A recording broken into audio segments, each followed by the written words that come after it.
السلام علیکم ورحمۃ اللہ وبرکاتہ۔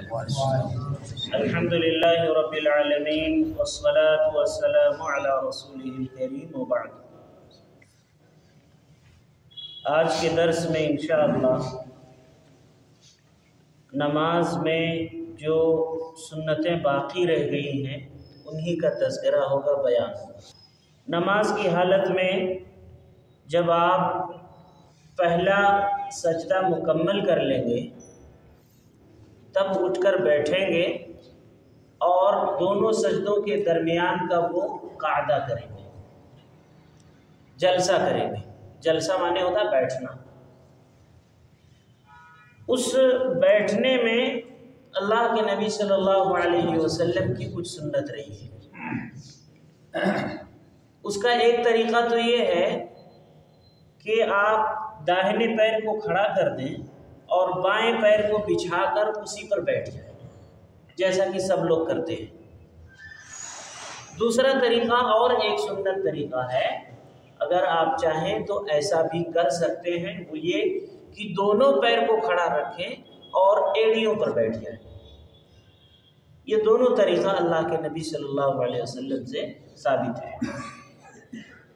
اس بیٹھنے کی حالت میں آپ کچھ دعائیں بھی پڑھیں گے۔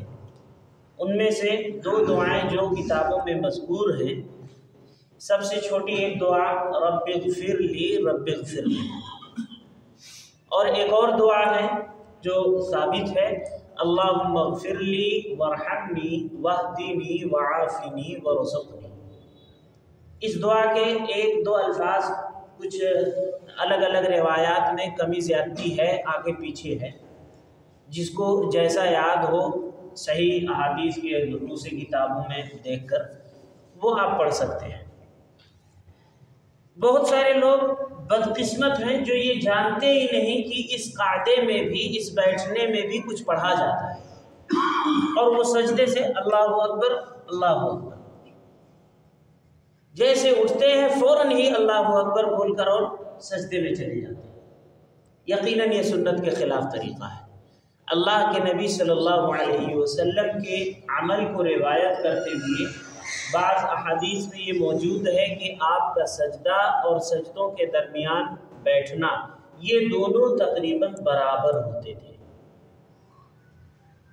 اللہ کے نبی صلی اللہ علیہ وسلم درمیانی جلسہ میں، اس قعدہ میں بالکل اطمینان سے بیٹھتے کہ ہر ہڈی اپنی جگہ پر پہنچ جاتی۔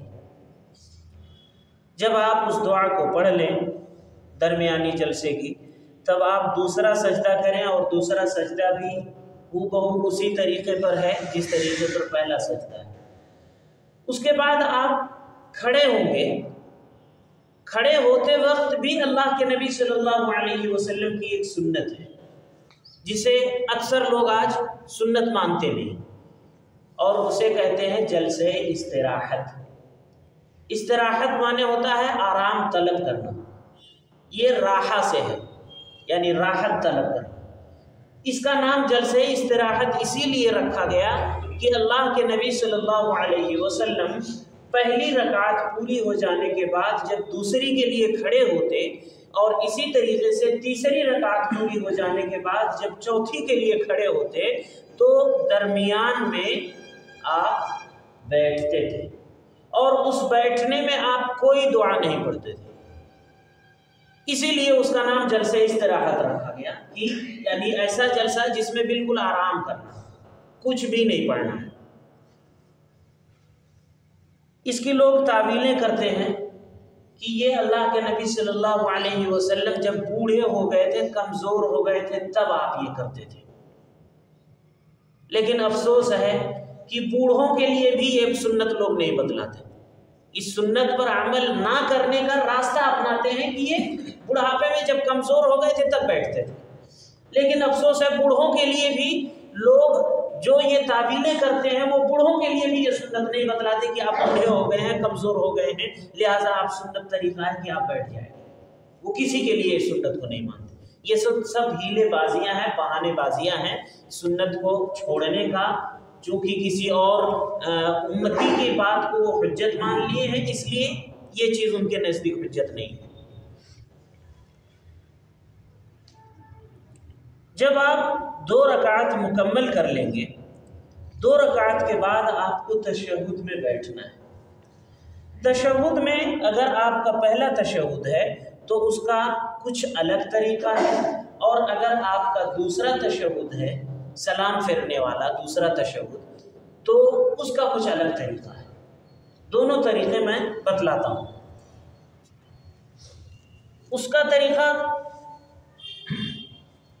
جو پہلا تشہد رہے گا یا 2 رکعت کے بعد جو آپ تشہد رکھیں گے، کہ آپ یہ پیر کو انگوٹھے کو کھڑا کر کے رکھیں گے، بائیں پیر کو بچھا لیجئے جس طرح ابھی دیکھ رہے ہیں، اسی طریقے پر آپ بیٹھیں گے۔ یہ پہلا تورک ہوگا۔ اگر آپ کا پہلا تشہد ہوگا، اگر آپ کا آخری تشہد ہے جس میں سلام پھیرنا ہے، تو آپ اسی طرح سے رکھیے اور یہ بائیں پیر کو دائیں پیر کے نیچے سے رکھ کر اس طرح سے چلیں۔ میں اپنا بھی عذر بتا دوں کہ مجھے پیر موٹاپے کی وجہ سے دقت ہے، ابھی میں اتنی دیر تک بیٹھا ہوں، یہ والی نس میں مجھے دقت ہونے لگی، اور پورے تشہد میں بیٹھوں گا تو اس میں ٹانس پکڑنے لگتا ہے، ابھی مجھے درد محسوس ہو رہا ہے، اسی وجہ سے میں ایسا نہیں کرتا ہوں۔ البتہ جن کو تکلیف نہ ہو، اس طرح کی کوئی دقت نہ ہو، وہ اسی سنت طریقے پر کریں گے۔ تشہد میں بیٹھنے کے وقت آپ کے لیے ہاتھ کو کس طرح سے رکھنا ہے، اللہ کے نبی صلی اللہ علیہ وسلم سے یہ بھی صحابہ کرام نے بیان کیا ہے۔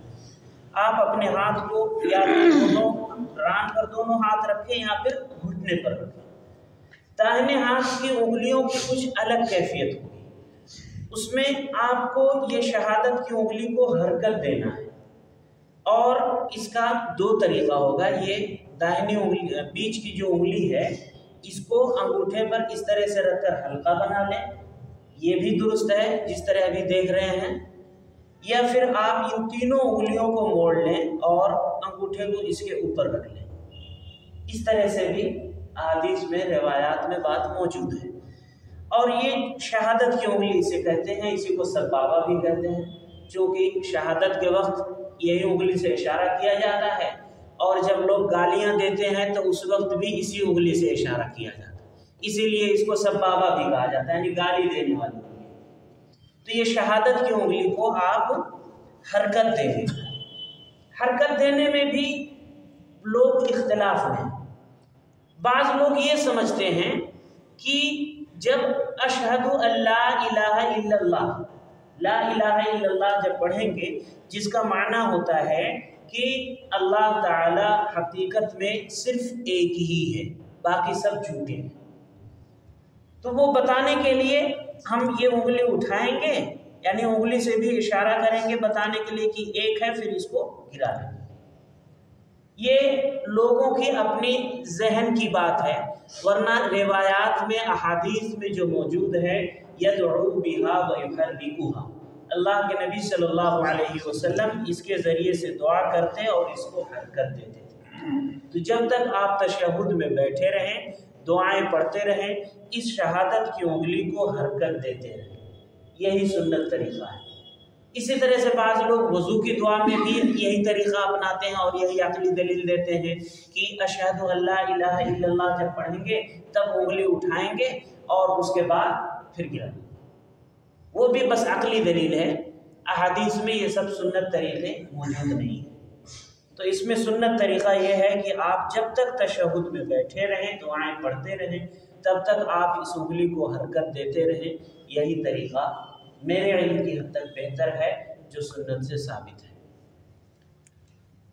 آپ جب تشہد میں بیٹھیں، پہلے تشہد میں، تو التحیات کے ساتھ ساتھ درود بھی پڑھ سکتے ہیں، اور اس کے بعد آپ چاہیں تنہا اکیلے اگر نماز پڑھ رہے ہیں تو آپ چاہیں تو اس کے علاوہ مزید دعائیں بھی پڑھ سکتے ہیں، اللہ کے نبی صلی اللہ علیہ وسلم سے یہ ثابت ہے۔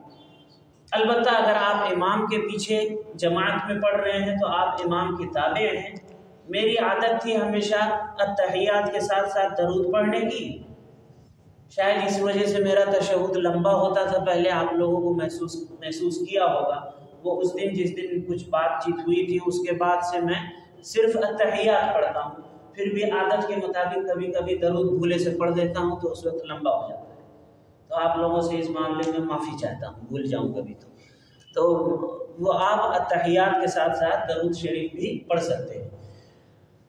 آخری تشہد میں آپ مسنون اذکار جو ہیں اس کے علاوہ بھی آپ جو کچھ پڑھنا چاہیں پڑھ سکتے ہیں، کوئی بھی دعا، ربنا آتنا فی الدنیا، یہ جو قرآن مجید کی دعائیں ہیں جسے آپ تلاوت کی غرض سے نہیں بلکہ دعا کی غرض سے پڑھیں، یا اس کے علاوہ جو کچھ اور بہترین دعائیں مسنون اذکار دعائیں یاد ہوں آپ اسے پڑھ سکتے ہیں، انشاءاللہ یہ بہتر ہوگا۔ البتہ امام کے پیچھے ہیں تو پھر امام شاید اتنا وقت نہیں مل پائے گا کہ آپ مزید دعائیں کر سکیں، اس لیے آپ مسنون اذکار پڑھنے کے بعد امام کے بعد سلام پھیرتے ہیں۔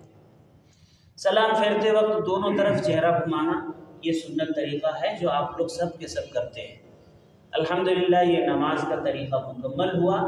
آخر میں ایک بڑی اہم بات جو نماز کی ہر حالت کے لیے ہے کہ نماز کی کوئی بھی حالت میں کوئی بھی شخص نہیں کر سکتا ہے، تو اس کے لیے عذر ہے اور وہ جس طرح سے چاہتا ہے، جس طرح اپنی سہولت سمجھتا ہے وہ اسے کر سکتا ہے۔ کوئی کھڑے ہو کر نماز نہیں پڑھ سکتا، وہ بیٹھ کر پڑھے گا۔ کسی کے گھٹنوں میں تکلیف ہے، جس طرح سے میں ابھی موڑ کر بیٹھا ہوں ایسے وہ تشہد میں یا دونوں سجدوں کے درمیان میں موڑ کر اس طرح سے نہیں بیٹھ سکتا، وہ ایسے کر کے بیٹھ سکتا ہے تو وہ ایسے ہی بیٹھے۔ نماز میں سہولت ہے، آپ جس طرح سے بھی کر سکتے ہو، آپ اپنی عذر کے سمجھتے ہوئے آپ کریں گے، انشاءاللہ اس میں ثواب ہوگا۔ البتہ آپ کے پاس کوئی عذر نہیں ہے، آپ صحت اور تندرستی کی حالت میں ہیں، تو آپ کے لیے بہتر یہی ہے، بھلائی اسی میں ہے، جو کچھ سنت طریقے بتلائے گئے ہیں اس پر آپ عمل کریں۔ اللہ تعالی ہم سبھی کو نیکیوں اور بھلائیوں کی توفیق دے، نمازوں کی اصلاح کی توفیق دے، آمین۔